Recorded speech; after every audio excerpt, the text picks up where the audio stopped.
একদিন আমিও এত খাটনির ফল পাবো, আমারও একদিন চাকরি হবে, তারপর আমার ফার্স্ট স্যালারি আমার হাতে হবে। আমি ভাবলেই কেমন খুশি হয়ে যাচ্ছি।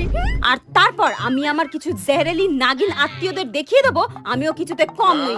সারাক্ষণ শুধু কানের সামনে এই না এই না এই করতেই থাকে। আমি পড়াশোনা করে দেখিয়ে দেবো আমিও কিছুতে কম নই। আমি তো আর অপেক্ষাই করতে পারছি না ওদের ওই কালো মুখটা দেখার জন্য।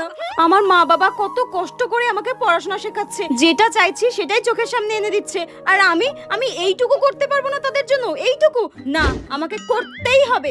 এবার আমার সময় চলে এসেছে কিছু করে দেখিয়ে দেওয়া সবাইকে। আমি দিন রাত এক করে দেবো, তবুও আমি হার মানবো না। আমি সাকসেস হয়ে সবাইকে দেখিয়ে দেবো। কিন্তু আজকের জন্য এইটুকুই, অনেক পড়ে নিয়েছি, এবার একটু ফোনটা ঘেটে নিই। এত দাম দিয়ে ফোনটা কিনেছি, ফোনটাও তো একটু ঘাটতে হবে। লা লা লা লা লা লা